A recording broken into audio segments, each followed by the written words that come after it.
in today's class we are going to discuss about the cognitive abilities test, that's the CogAT test. It's a multiple choice K-12 assessment that measures the reasoning skills for different types of verbal, quantitative and non-verbal questions. Now the CogAT is a group-administered aptitude test commonly given as an entrance exam into schools' gifted programs. What is on the CogAT test? Now the CogAT is a cognitive test which consists of a verbal battery, a quantitative battery and non-verbal battery. So each battery is a separate section of the test containing 3 different types of questions that cover unique cognitive abilities. Under verbal battery you have picture analogies, sentence completion and picture classification. In quantitative battery, you have number analogies, number puzzles and number series. In non-verbal battery, you have figure matrices, paper folding and figure classification. Can you yourself study for the CogAT? Preparing for a cognitive test such as the CogAT can be trickier than simply memorizing the equations or facts, but can be done with some rigorous practice, of course. So what does this CogAT actually measure? Unlike achievement tests such as the SATs or the SATs, apart from that, the CogATs do not measure how much a student has learned, but actually focuses instead on a student's ability to display the cognitive abilities that research have associated with academic success. Now these abilities include reasoning, problem solving, like using the verbal and the quantitative and the spatial methods to find the answers.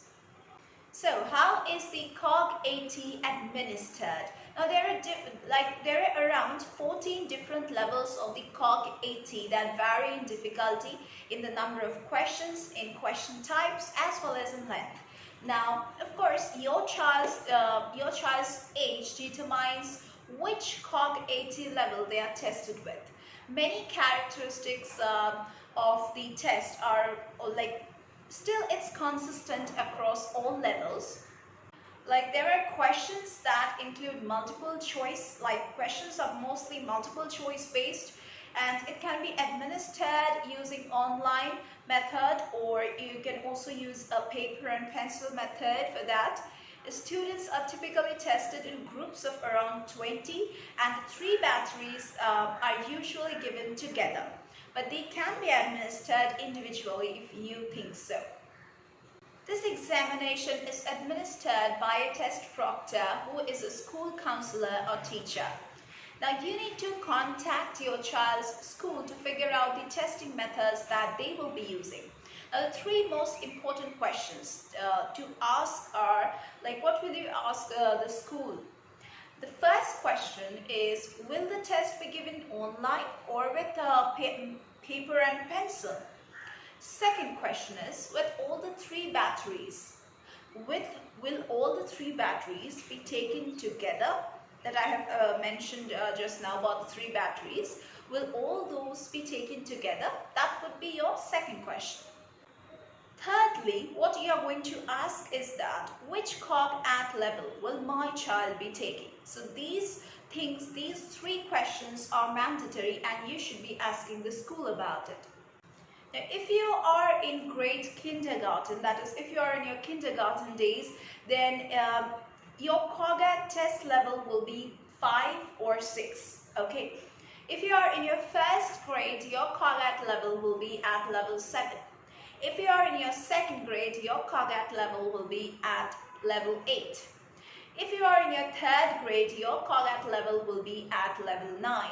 If you are in your 4th grade, your CogAT level will be in level 10. If you are in your 6th grade, your CogAT level will be in level 12.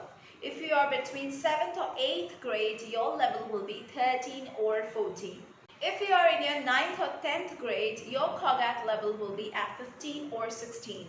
If you are in your 11th to 12th grade, then your CogAT level will be in 17 or 18. In level 5 to 6, you have to answer 118 questions. In level 7, you have to answer 136 questions. In level 8, you had to answer 154 questions. In level 9, you had to answer 170 questions. In level 10, you had to answer 176 questions. From level 11 to level 18, you have to answer 176 questions. So how many questions are there on the CogAT? Administration time may vary depending on how long the proctor takes to administer the test. Students are generally given between 20 to 45 minutes per battery. Very common question is that what is the most updated version of the CogAT? Now the most updated version of the CogAT is Form 8, which is an equivalent of Form 7. So how can you prepare your child's CogAT level? Test preparation, how will you take? Now CogAT test preparation starts with familiarizing your child with the test-taking process. It is also important to have your child work with the CogAT practice questions that are similar to the cognitive test questions they will encounter during the CogAT. So what will you get in the verbal battery portion? There would be picture analogies. So what can you get in the picture analogies section? These visual-based questions make use of 2x2 matrix with 3 pictures and 1 empty cell. Students are required to examine the 2 pictures on top, so to their point of relation. And the most optimal approach to this question is to start by looking at the picture on the bottom row. The objective is to ensure that the 3 pictures on the bottom have a parallel relationship to the pictures which are given on top. This section is comprised of 14 questions and takes approximately 15 minutes to complete. After the picture analogies section, you have the sentence completion section. Now students are required to listen to a sentence or a question and then select the picture that best satisfies the sentence or answers the question. Now this section, the section I'm talking about is sentence completion. This section is made up of 14 questions and mostly takes approximately 14 minutes. What about picture classification section? Now students are given to examine 3 pictures on top and they need to determine how they are alike. Then they must choose the one picture on the bottom part and that belongs in the same group. Now this section is composed of 14 questions and takes approximately 14 minutes to complete. The next section that we have is the quantitative battery. So what all do we get in the quantitative battery? I have already discussed at the beginning of the video.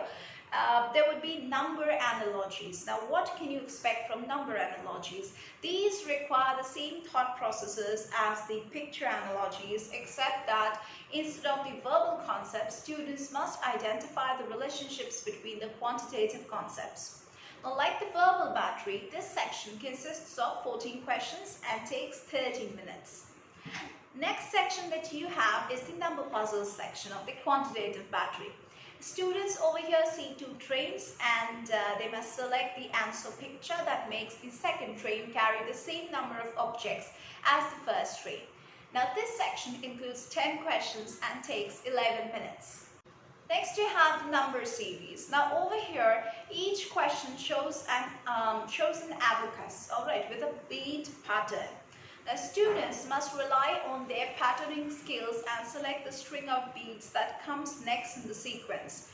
14 questions in this section and approximately 10 minutes. Next we are talking about the non-verbal battery section. Now here you have the figure matrices. Now these figure analogies require the same thought processes as picture and number analogies. Like still, instead of verbal or quantitative concepts, students must identify the relationships between spatial forms, like by studying and identifying the distinct points of like the relation between the previous figures, and students can assess the possible answer choices. So this section consists of 14 questions and takes approximately 11 minutes to complete. Next, there is the paper folding section, and students must imagine what will happen to a piece of paper that is folded, then cut or hole punched in some way and then unfolded. So these parents need to teach their children. It's through animated games online you will get these type of questions. Now this section consists of 10 questions and it also takes approximately 10 minutes to complete. Next you have the figure classification section. Now these require the same thought process as picture classification, except instead of interfering the relationships between the pictures, students infer the relationships within shapes and figures. So then they must find the answer on the bottom that belongs with the group on top. So this section on figure classification includes 14 questions and takes approximately 10 minutes to complete. So how is the CogAT scored? Now the CogAT uses two types of norms when tests are scored: age norms and grade norms.